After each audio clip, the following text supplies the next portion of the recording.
చీకటి రాలిందా నిన్నలా రేపటి కల ఒకటి జగమంతా వేడుక మనసంతా వేదన పిలిచిందా నిన్నిలా అడగని మలుపొకటి మదికే ముసుగే తొడిగే అడుగే ఎటుకో నడకే కంట కన్నీరు ఓ కంట చిరునవ్వు ఊరంతా వెన్నెల మనసంతా చీకటి రాలిందా నిన్నలా రేపటి కల ఒకటి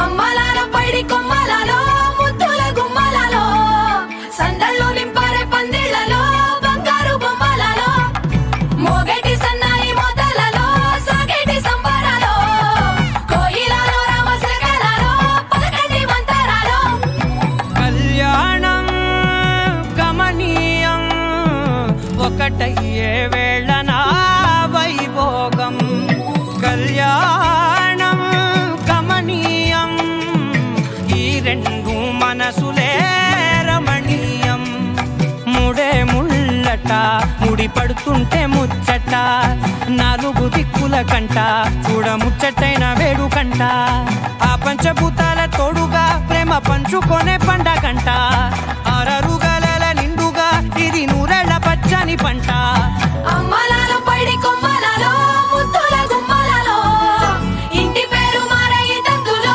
చుక్కలే అక్షింతలో మోగేటి సన్నాయి మోతలలో సాగేటి సంబరాలో అలకరించే తడి ఓలిలలో పుట్టినింటి కళ్ళలో. ఇది జీలకర్ర బెల్లం. ఇవి రెండు వేరు చేయలేనంతగా కలిసిపోతాయి. పెళ్లి తర్వాత భార్యాభర్తలు కూడా జీవితాంతం అలా కలిసి ఉండాలని ఇవి తలపై పెట్టిస్తాయి.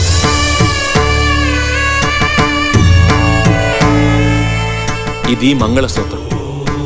మంగళం అంటే పవిత్రత, సూత్రం అంటే తాడు. ఇది మెడలో పడగానే పెళ్లి అగ్ని కంటే పవిత్రం అవుతుంది. పుట్టింటికెళ్తే అత్తారింటిని, అత్తారింటికెళ్తే పుట్టింటిని మర్చిపోకూడదనే రెండు బొట్లున్న తాళిని మెడలో కట్టిస్తారు. తలంబ్రాలంటే తలపై నుండి రాలిపడేవి. ఆ ఇంట్లో సిరి సంపదలు కూడా అలా వచ్చి పడాలనే తలంబ్రాలు పోయిస్తారు. 7 అడుగుల్లో ప్రతి అడుగుకి ఒక అర్థం ఉంది. ఒకరి వెంట ఒకరు 7 అడుగులు నడిచి 6వ ప్రాణంగా 5వ తనాన్ని మూటగట్టుకొని 4 దిక్కుల సాక్షిగా 3 ముళ్ల బంధంతో 2 జీవితాలు ఒకటయ్యేదే పెళ్ళంటే.